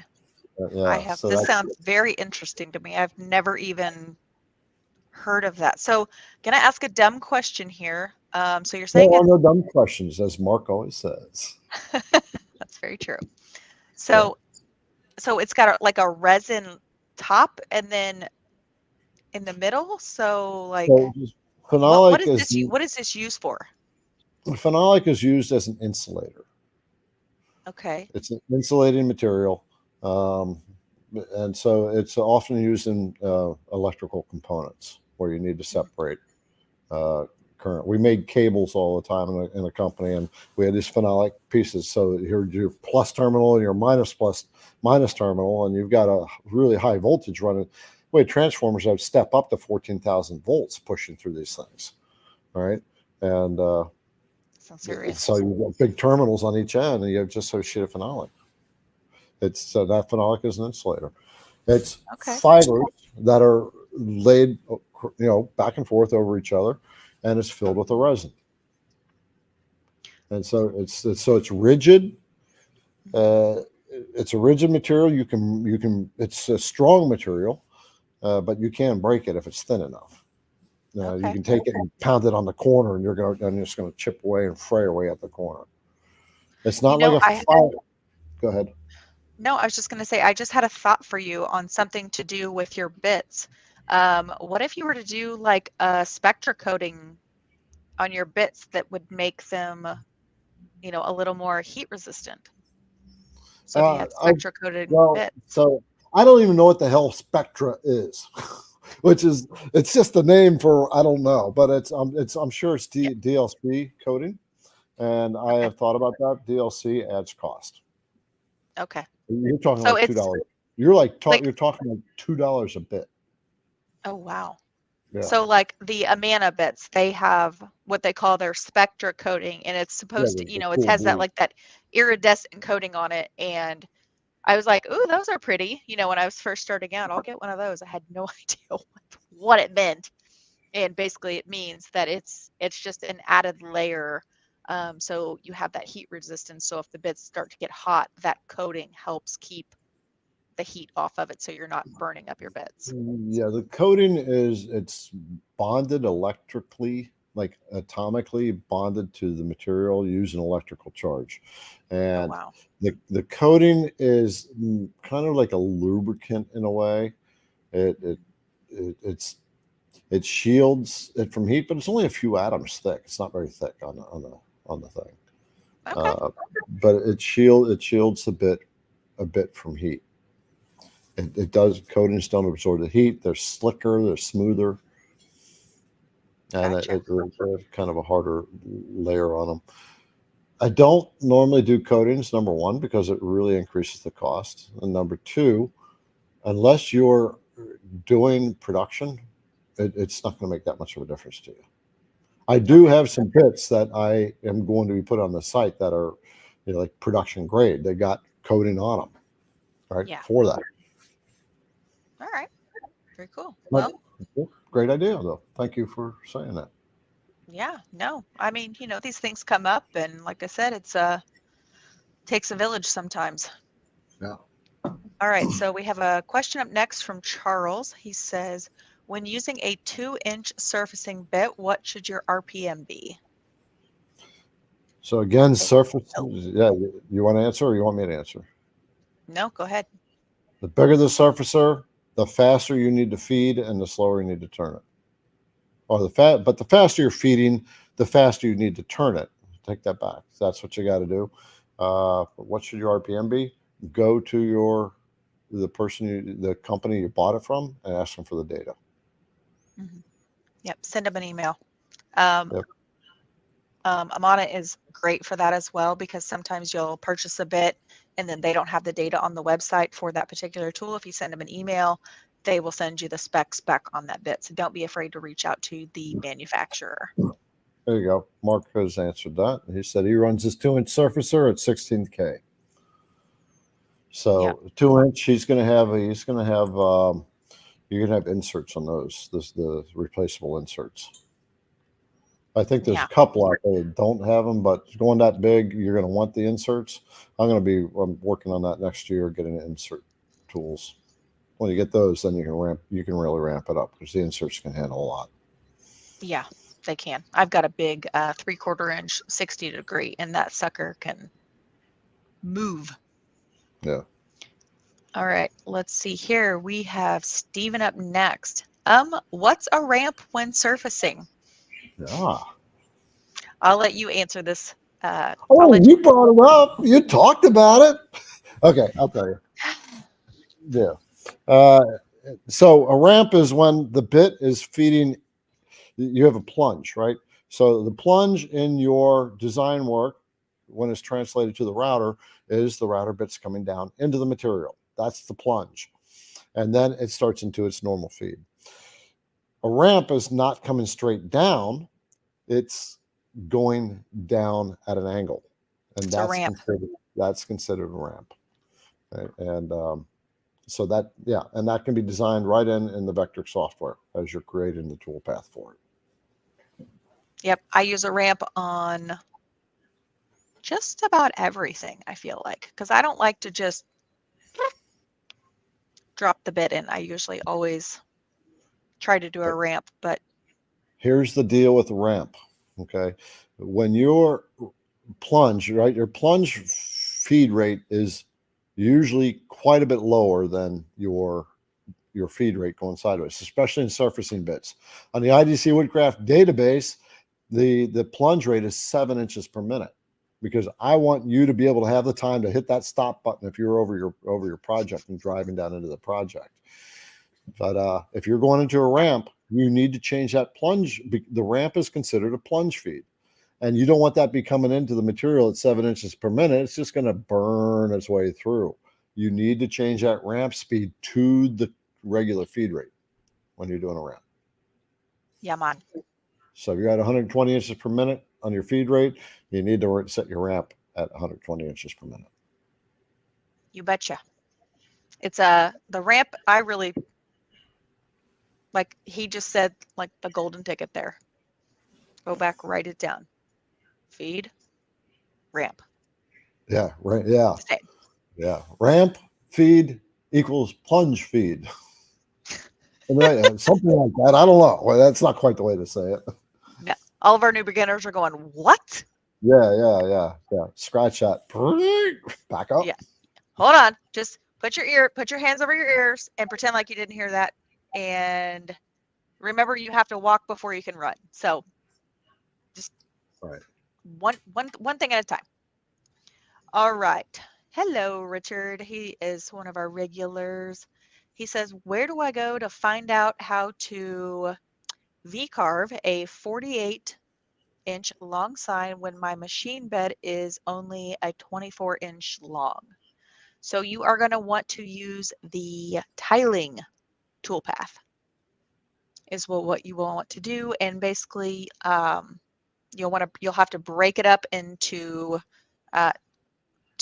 probably three different sections, because I'm assuming if your machine bed is only 24 inches, you're probably not going to have the full 24 inches to cut. It's probably like 23 and a quarter or 23 and a half, 3/4 or something like that. So you may have to break your sign down into 3 sections depending on how long your sign is. But the tiling toolpath is where it's at. Yeah, I don't have any videos on tiling. Do you? I do not. Okay. I know Mark has one. He was working on part 2. I don't know if it's out yet. but he has a really great video on part 2, or I'm sorry, in part 1, and it shows you how to set up the tiling, and kind of work with it. So Mark Lindsay, will you do me a favor and put your links to those videos in the comments, please? Then Julian, will you copy them and put them in the description? yes. All right. I saw this earlier today that you were out of stock on your hog bits. So they were asking, when is the next batch going to be in? Oh, they are on their way. They are on their way. We expect them Friday, and then we have to process them, and then they should be back online. All right. By Monday. Very good. All right. Let's see. We have a question from Mr. Tony. When V-carving names and fonts, which 90-degree V-bits do you prefer? Well, I personally am a 60-degree kind of girl when I do V-carvings for names and things like that. And the reason for that is 90 degrees are obviously, they have a wider angle, and that can basically, if you're working with lengthy names, like an Arial type of font, something like that, depending on your depth, the letters can tend to run into one another. So you actually kind of have to take a little bit of additional care when you're designing things, that make sure that things are adequately spaced apart. So make sure you're always running your 3D preview to really look closely to see how far they're going out. When I run a 90-degree V-bit for sign making and doing the V-carve toolpath, what was I going to say? I usually will go about between 0.07. That's kind of like my sweet spot that I like to carve with a 90-degree. I feel like it gets, deep enough, but it's not overbearing. So that's what I like to do. I like the 60-degree look better for names and fonts. That's just my personal preference. What do you like to use? So for me, it depends on the carve.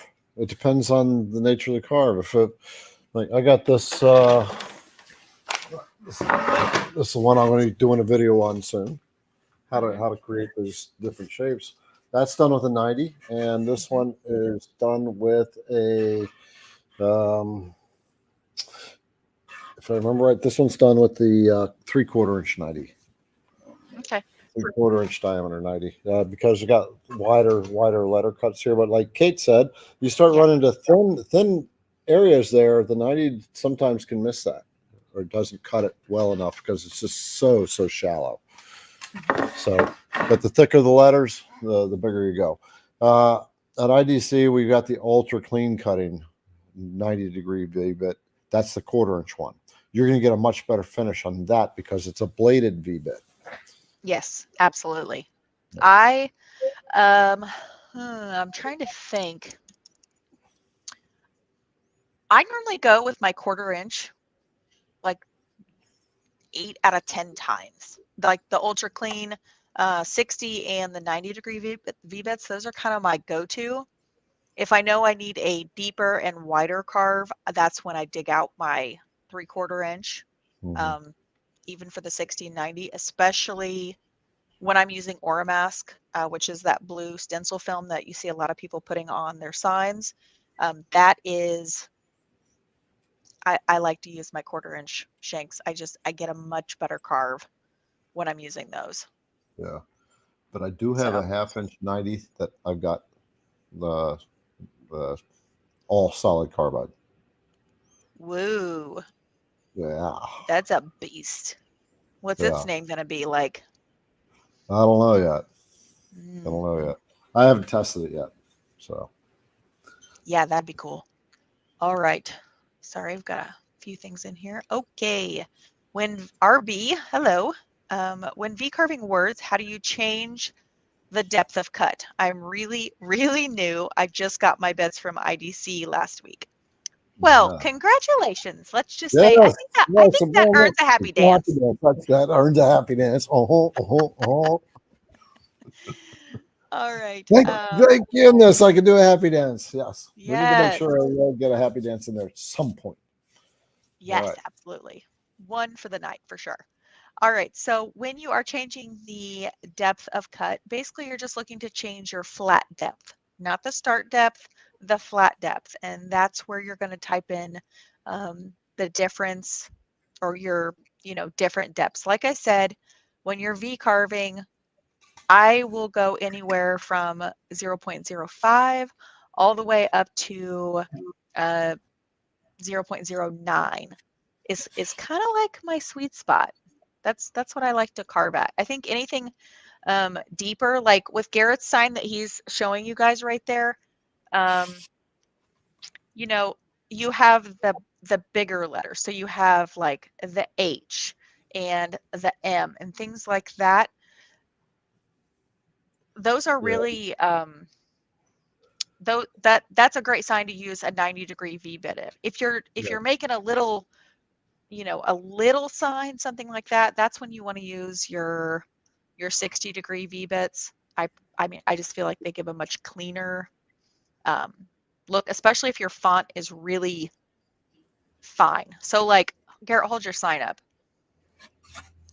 So if you notice, okay, so like when the H goes up and then it comes down and then back around and you see that like little vertical loop, vertical strut piece right there. Yes, that right there.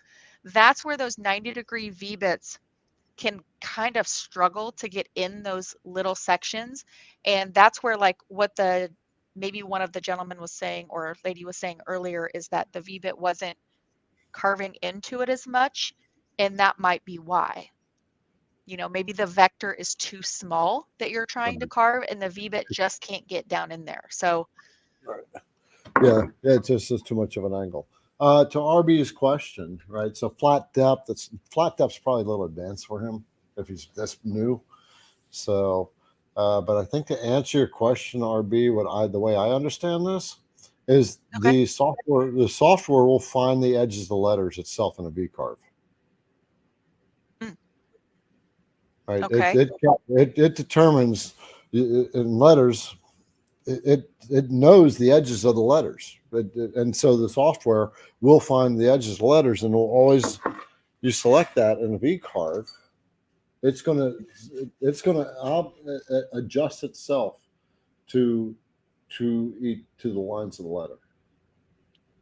Yeah, but I would say it's going to depend on like the thickness of the wood, wouldn't you? Because if you run just like a 90-degree V bit and your wood isn't thick enough, Oh, he's and you just asking do how a do you V change carve. depth. Yeah, okay. I'm sorry. He's asking how to change the depth of cut. All right. Okay. Okay. My misunderstood the question. Well, Oh, if you're fine. he may be following along the line of a letter too, if he's trying to do something like that. Then Yeah. yeah.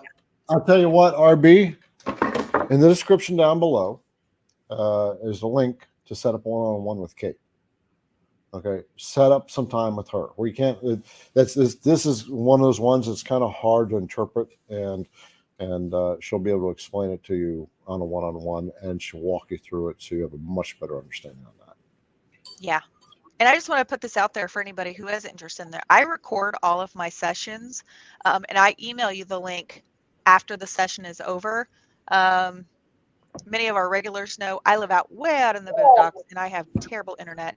So sometimes my trying to get the recordings uploaded takes some time to get there.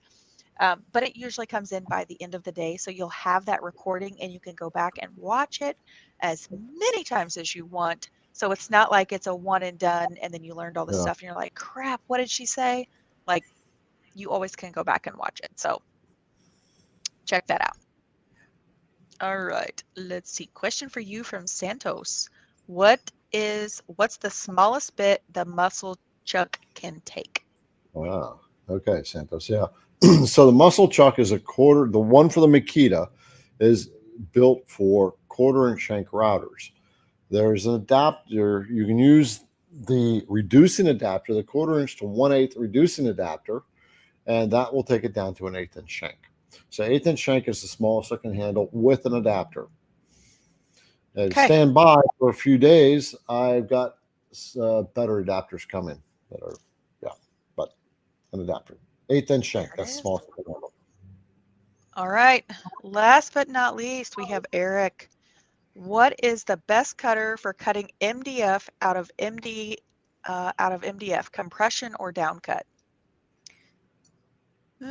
So couple of things dependent on if you're doing like a profile pass and you're cutting all the way through, like you're cutting something out like a name or something like that. The compression, you just have to make sure that your initial cut plunges deep enough past to get, so the compression bit is two parts. You have an upcut and a down cut. So you need to make sure that that first initial cut goes deep enough to get past the upcut portion of the compression bit, and then you will get the cutting action of the down cut bit. So then you have a smooth surface on top and you have a smooth surface on bottom. That's what that's kind of, what I use. But as far as MDF, this is just me. If you're cutting out a pocket, okay, and you're not cutting all the way through the material, I use an upcut bit. I don't use a down cut bit because down cut bits with MDF, that is such a, it compacts really easily. It's got all kinds of, it just basically, when you're using a down cut bit, you're just you're turning that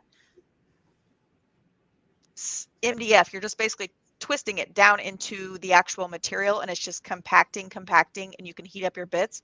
So using an upcut bit is twisting that up and away, and it's ejecting that material. The beautiful thing about MDF, it's super forgiving.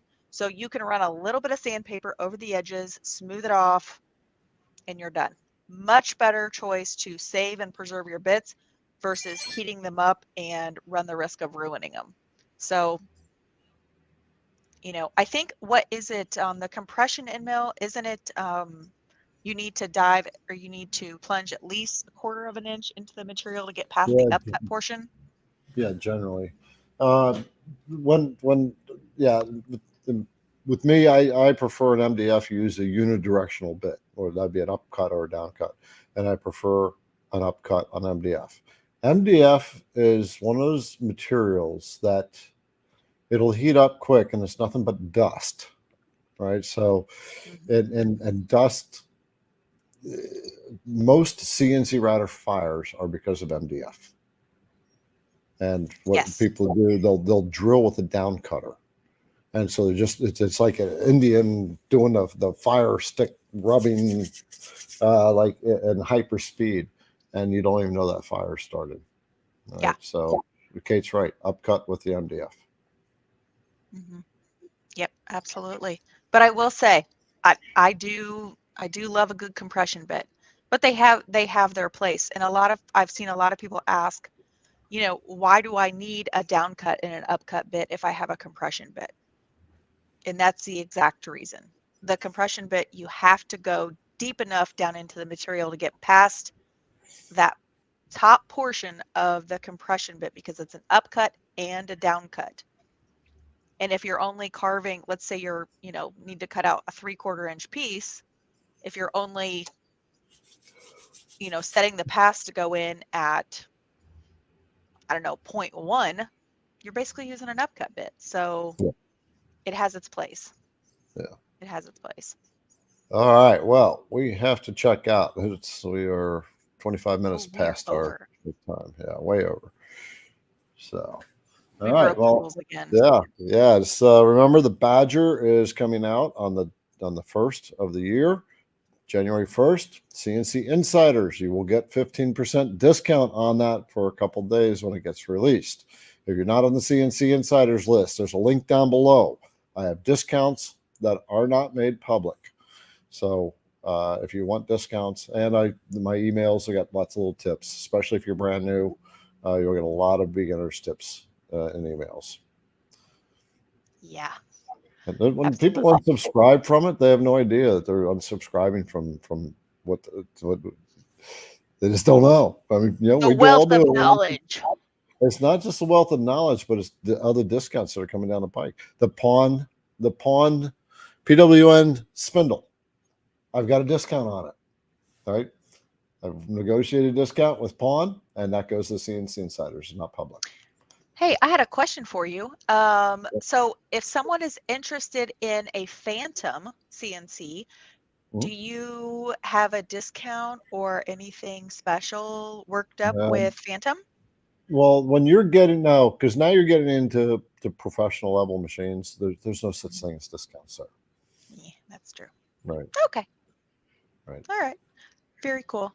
Oh, I see. I just popped over to the live comments really quick. I just want to say hi to Bobby.